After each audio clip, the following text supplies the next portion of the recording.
It's amateur hour in tile world.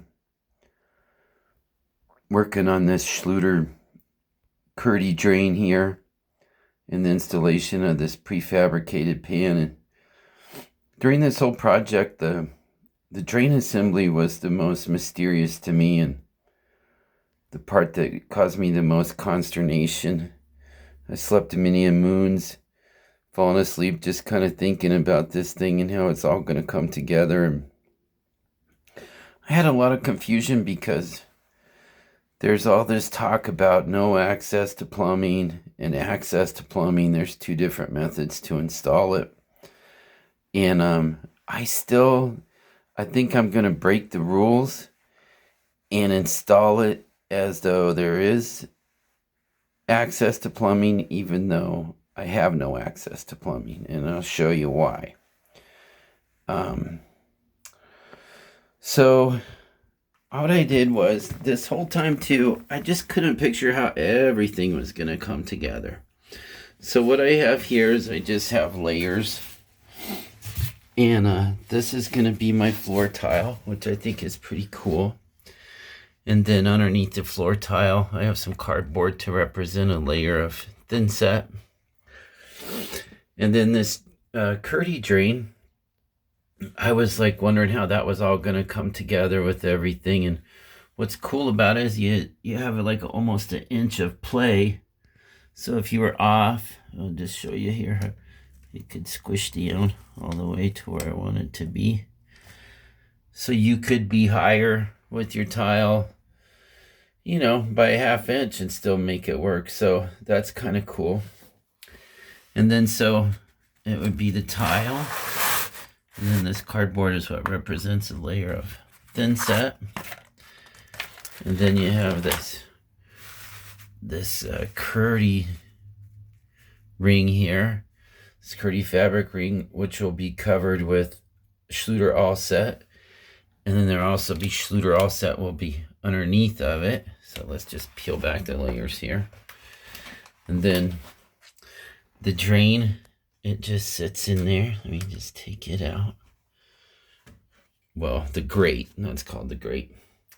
And then here was the part that has been like kind of perplexing me was, if you had already had the floor down, then what you do is you just put a layer of thin set underneath here, and then you just squish it in.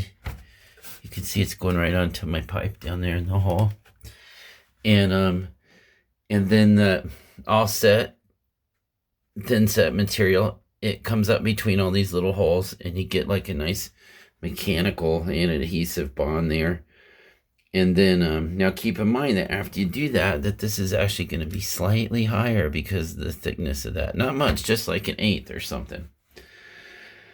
But so this is where I get into like the rule breaking thing here. I'm just going to show you the complications with this crazy job here. So if they also say for no access plumbing, you're supposed to break this little piece here out, and then you're supposed to use it underneath, and then, well, here, I just gotta show you. Oh, this pan, by the way, these pans are cool. It was 48 inches by 48 inches, but I just cut it down to size, and it seems to have a nice slope. And it was easy to do. I think it's all gonna work out. I think that if your drain was way off center, it might not be a good way to go because my sides were slightly different. I think you could see that, like, see how I got just a little difference. The drain was slightly off center. But if you look at a cross section of it, you can see how it's got slope. Actually, it's hard to see in that part. It's easier to see over here. You can kind of see how it's got it, like it narrows and then it gets a little fatter towards the edges. All right. But now let's get back to what I was saying about the drain. So the other way they say to do the drain, when they say for no access plumbing, is you're supposed to have this thing, and they give you these little spacers to put on it. There's 4 of them. And this is the part that was mystifying me for a while. I was like, why? Why would they want you to do this? And why would anybody want to do it like this? All right. Now, I had already pre-measured my pipe down in here and chamfered the edges just to make it all assemble pretty easy. It's just stuck in there right now. Kind of a dry fit. But, and I have a transition from PVC to ABS down there. And, this piece, you can get it for ABS or PVC, but they didn't have one in stock at Home Depot. So I got this ABS PVC glue and then this ABS PVC cleaner, so I could make the transition without having to order.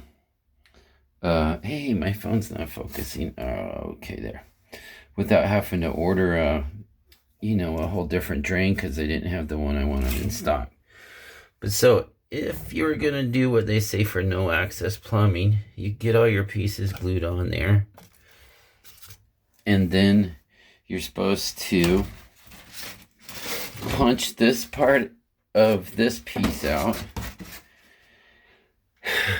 After it's all glued and set, take these away.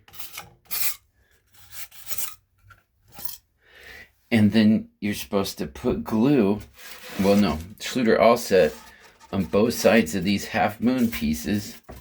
Wait, I'll show you the half moon pieces a little better here. And then you're supposed to slip them under. Well, it seems to me that once you get those separated from your main panel, that you don't know how the height is going to end up.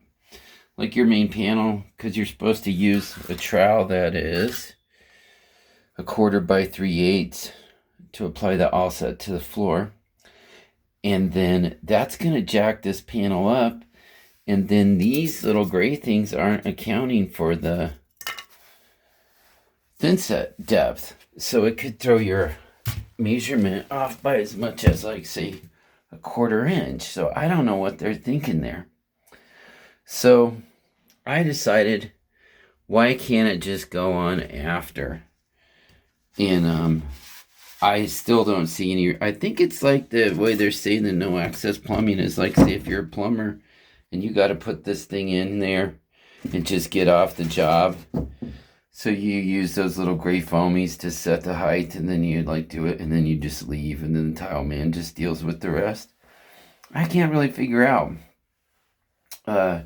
Even if you couldn't reach down and grab your pipe and you had to cut your pipe with an inside pipe cutter, you could still get everything to work out, And then the only other thing I'm going to do, you can see I got some pink material right there on the floor from when I did the ceiling for that Schluter all set to make contact with the drywall material up on the ceiling.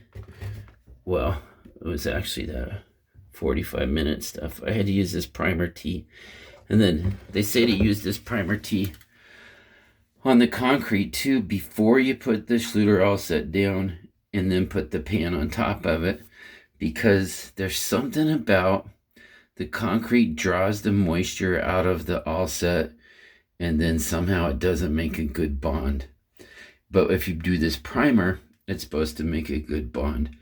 Now, an alternative is to sponge it down or spray it down and get it nice and wet, they say. But apparently the pros are using that Schluter Primer U, which you can't really get at Home Depot, and it's a pain to find it. But you can also get away with using this Primer T, which you can find at Home Depot. So anyway, so that's my next step there. I got the walls have all come together, the ceiling's done. I did make one tragic mistake, and that is the screw spacing on the ceiling was supposed to be tight, but I only had to do every 12 inches on the wall, but I had a lot of extra screws and stuff, and so I was like, oh, I'm just gonna I'm just going to use them, but then I realized it's going to make the waterproofing a little bit more complicated. But that's okay. Too much is better than too little. And, well, that's it for the Schluter project for right now.